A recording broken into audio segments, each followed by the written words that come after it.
All right, y'all, what's going on? So this is your homework support for EL2, interpreting full poems.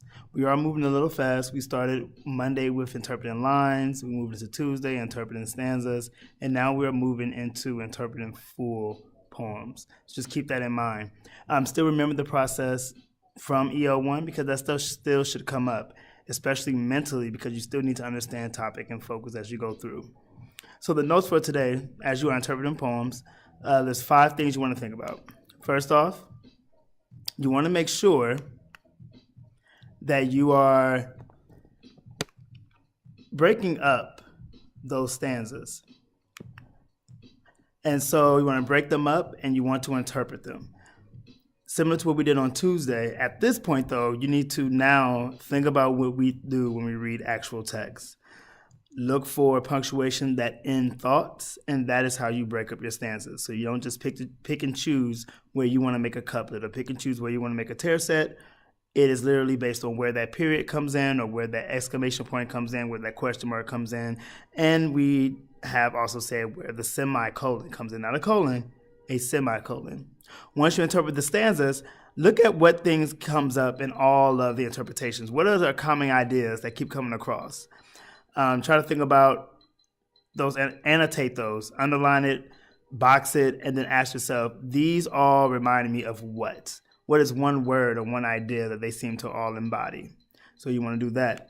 Once you are done, check if any adjectives are needed.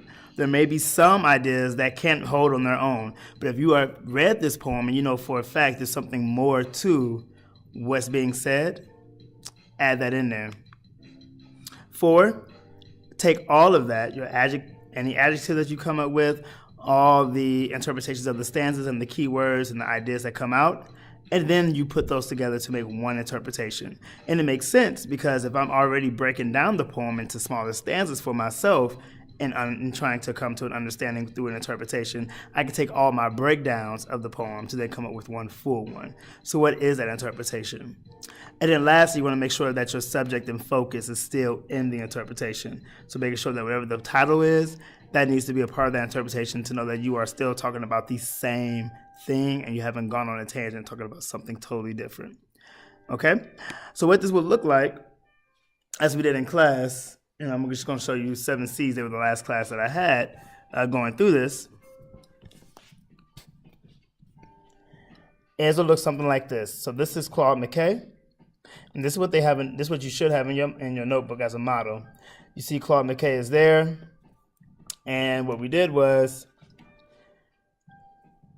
we numbered the lines in the poem, and then as you see, when we read through, anytime there was a comma that told me I have to keep going. So there was a comma there, comma there. Here's my first punctuation at end of thought. That means all of this is one thought from the poet. What is the meaning of all 4 lines? So we know 4 lines. That's a quatrain. And so down here, I say quatrain lines 1 through 4 equals, and then I give my interpretation of just those 4 lines. Continue reading and do the same thing. There go my couplet, 5 and 6, tercet 8 through 10, quatrain 11 through 14. If you notice, I left 7 out because today was about stanzas. So you have just one line.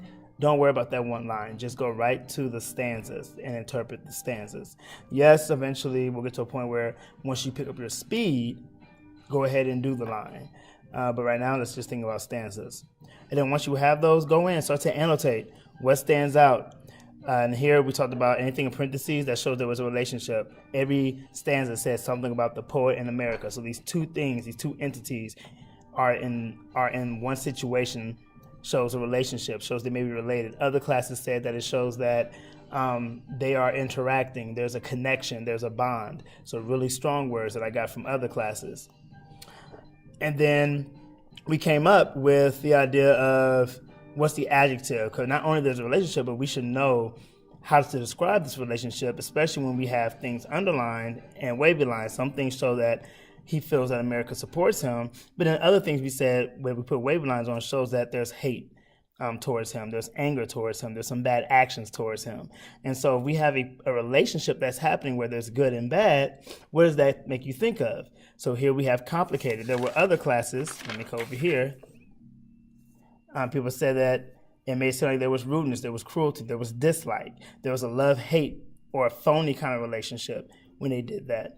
And so, depending on how you read and how you interpret, it can mean the exact same thing. And then once you have this breakdown, you then want to take this language and put it into an interpretation. How do I take all of this and take out the ones that stand out to me and make it to the overall understanding, the overall meaning of this poem? What is the meaning about America and the poet when it comes to a complicated relationship and having support, but also feeling anger or having hate?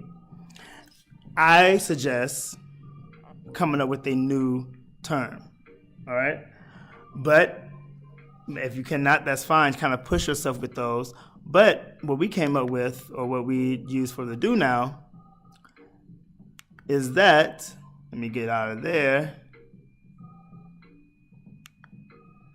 You can come up with this. So the poet has a complicated relationship with America. Complicated is there, relationship there, the poet in America, our subject and topic in there, because it offers him so much. And we say, well, the offer him so much is like the support that we have underlined, while also giving him problems. And giving him problems is the hate, that anger that he also gets from it. And so took them all those words again that we came up with through the breakdown to get this. All right? So that is the homework assignment. These are the notes. This should be good support for you. All right, good luck.